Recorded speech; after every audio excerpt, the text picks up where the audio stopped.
Hello friends, welcome to daily fresh recipes. நம்ம இன்றைக்கி மிளகு ரசம் எப்படி செய்யலான்னு பார்ப்போம். ரசத்தில் பார்த்திங்கன்னா நல்ல ஒரு மருத்துவ குணம் இருக்குது. ரசம் வச்சு நம்ம சாப்பிடும்போது நமக்கு ஒரு கோல்டு இருக்குது, இல்லை பாடி பெயின், ஃபீவர் இருக்குது அப்படின்னா இந்த மாதிரி மிளகு ரசம் வச்சு சாப்பிடும்போது நமக்கு கோல்டு எல்லாமே சரியாக போயிடும்.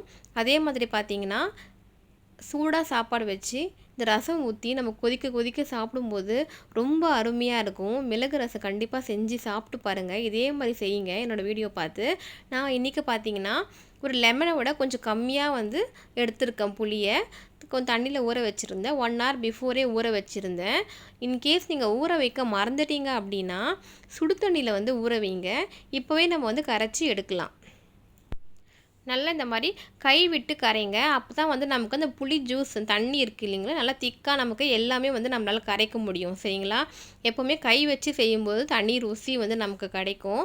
ஓகேங்களா? நல்லா கரைச்சிட்டு நம்ம வடிகட்டிக்கணும். சரிங்களா? இந்த புளி தண்ணி இந்த திப்பிலாம் இல்லாமல் வெறும் தண்ணி மட்டும் நம்ம வடிகட்டி எடுக்கணும். இந்த மாதிரி கை வச்சு வடிகட்டும்போது ஒரு சில இந்த மாதிரி கொட்டை இருக்கும், இல்லை இந்த ஓடு இருக்கும் லாஸ்ட்டில். ஸோ அது எல்லாமே நம்ம நிறுத்திக்கணும். சரிங்களா? நமக்கு தண்ணி மட்டும் தான் நம்ம எடுக்கணும். இந்த மாதிரி நல்லா ஃபில்ட்ரு பண்ணி எடுத்துக்கலாம். ஃப்ரெண்ட்ஸ், நம்ம ரசம் இந்த குளிர் காலத்துலலாம் சாப்பிட்டோம்னா நமக்கு ரொம்ப நல்லாயிருக்கும். இப்போ பார்த்திங்கன்னா நான் கரைச்சி எடுத்துக்கிட்டேன். உப்பு தேவையான அளவுக்கு உப்பு சேர்த்துக்கோங்க. அதுக்கப்புறம் 1/4 ஸ்பூன் மஞ்சள் தூள் சேர்த்துக்கோங்க. சேர்த்துட்டு நல்லா மிக்ஸ் பண்ணி வச்சுக்கோங்க. அதுக்கப்புறமா நம்ம ஒரு தக்காளி எடுத்துருக்கேன். தக்காளி நல்லா கையிலேயே நல்லா பிழிஞ்சு விடணும். சரிங்களா? தக்காளியில் இருக்க ஜூஸ் எல்லாம் நமக்கு அந்த புளி தண்ணி கூட சேரணும். அந்த மாதிரி நல்லா பிழியணும். நல்லா பிழிஞ்சு வச்சுக்கோங்க. நம்ம மிக்சியில் போடக்கூடாது. கையிலேயே தான் நல்லா நசுக்கிற மாதிரி நல்லா பிழிஞ்சு விடணும். ஓகேங்களா? அப்போ தான் டேஸ்ட் நமக்கு கிடைக்கும். அது ஒரு பக்கம் இருக்கட்டும். இப்போது நம்ம மிக்சியில் மிளகு சீரகம் அரைச்சிக்கலாம். நம்ம ரசத்துக்கு ஏற்ற காரம் எவ்வளோ வேணுமோ அந்த அளவுக்கு மிளகு போட்டுக்கோங்க. நான் இன்றைக்கி கொஞ்சமாக தான் மிளகு போடுறேன். நம்ம நல்ல காட்டாக கொஞ்சம் காரமாக இருக்கணும் அப்படின்னு சொன்னால் நம்ம பெரியவங்க சாப்பிட்றோன்னா நம்ம கொஞ்சம் நிறைய மிளகு சேர்த்துக்கலாம். மிளகை விட எப்போவுமே சீரகம் கொஞ்சம் அதிகமாக தான் இருக்கணும். அதுக்கப்புறம் 2 பூண்டு எடுத்துக்கிறேன். பெரிய பல்லுன்றதுனால 2 எடுத்துக்கிறேன். நீங்கள் சின்ன சின்னதாக இருக்குது அப்படின்னா நம்ம கொஞ்சம் 5 எடுத்துக்கலாம். சரிங்களா? இந்த மாதிரி தோல் உரித்து போட்டுட்டு நல்லா அரைச்சி எடுத்துகிட்டு வந்துட்டேன். இங்கே பாருங்கள்.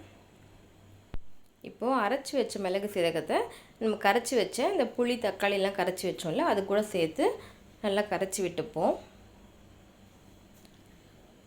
கலக்கி விட்டுக்கோங்க. நம்ம ரசம் இப்போ தயார் பண்ணியாச்சு. நம்ம இப்போ தாளிக்கணும். சரிங்களா? ஒரு பேன் வச்சுக்கோங்க. கடாய் வச்சுட்டு ரசம் தாளிக்கிறதுக்கு எண்ணெய் பார்த்திங்கன்னா ஒரு 2 ஸ்பூன் 1.5 ஸ்பூன் அப்படி ஊற்றுனாவே போதும். கொஞ்சோண்டு எண்ணெய் போதும். நிறைய எண்ணெய் ஊற்றினா ரசத்தில் எண்ணெய் மிதக்கும், நல்லா இருக்காது. கொஞ்சமாக எண்ணெய் ஊற்றிட்டு எண்ணெய் காஞ்ச பிறகு கடுகு சீரகம் போடுங்க.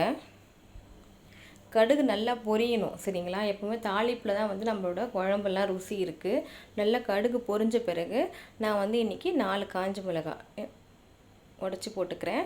கருவேப்பிலை கொஞ்சம் அலசி போட்டுக்கோங்க. பெருங்காயம் போடுங்க. பெருங்காயம் தான் ரசத்துக்கு வாசனை கொடுக்கும். கொஞ்சமாக பெருங்காயம் போட்டுக்கோங்க. நமக்கு ஜீரண சக்திக்கு பெருங்காயம் ரொம்ப அவசியம். சேர்த்துட்டு நல்லா தாளித்த பிறகு நம்ம கூட்டி வச்சுருந்தோம்ல, இப்போ புளி தக்காளி மிளகு சீரகம்லாம் அரைச்சி போட்டிருந்தோம்ல அதை எடுத்து இதில் ஊற்றிடுவோம். ஊற்றிட்டு நல்லா ஸ்லோ ஃப்ளேமில் வைங்க. பொறுமையாக கொதித்து வரட்டும். சரிங்களா? நல்லா கொதிக்க விடக்கூடாது. கொதி வரும்போது நம்ம கொத்தமல்லி மேலே போட்டு நம்ம ஆஃப் பண்ணிடலாம். சரிங்களா? இந்த மாதிரி கொஞ்சமாக லைட்டாக கொதி வர ஸ்டார்ட் பண்ணதில் அந்த டைமில் கொத்தமல்லி நல்லா அரிஞ்சு வச்சுக்கோங்க. அலசிட்டு அதை மேலே போட்டுக்கோங்க. அப்போ தான் நமக்கு இந்த கொத்தமல்லி ஃப்ளேவர் சூட்டில் இறங்கி கொஞ்சம் நல்ல வாசனை கொடுக்கும். இந்த கொரியண்டர் லீஃப் ரொம்ப அவசியம் ரசத்துக்கு. ஒரு 2 மினிட்ஸ் நல்லா கொதித்தோடனே நம்ம ஆஃப் பண்ணிக்கலாம். இன்கேஸ் ரொம்ப நல்லா கொதிச்சிடுச்சு நம்ம பார்க்கலாம் அப்படின்னா ஒரு 1/2 கிளாஸ் தண்ணி ஊற்றிடுங்க. அதில் தண்ணி ஊற்றிட்டு ஆஃப் பண்ணிவிடுங்க. ஓகேவா? நம்மளோட அருமையான மிளகு ரசம் தயாராகிடுச்சு. அவ்வளோதான். இதே மாதிரி செஞ்சு பாருங்கள். உங்களுக்கு இந்த ரசம் பிடிச்சிருக்கு, செஞ்சு பார்த்துட்டு ரசம் பிடிச்சிருக்கு அப்படின்னா கண்டிப்பாக என்னோட சேனல் டெய்லி ஃப்ரெஷ் ரெசிபீஸ் சேனலை சப்ஸ்கிரைப் பண்ணுங்கள் my dear friends. Thank you. Thanks for வாட்சிங்.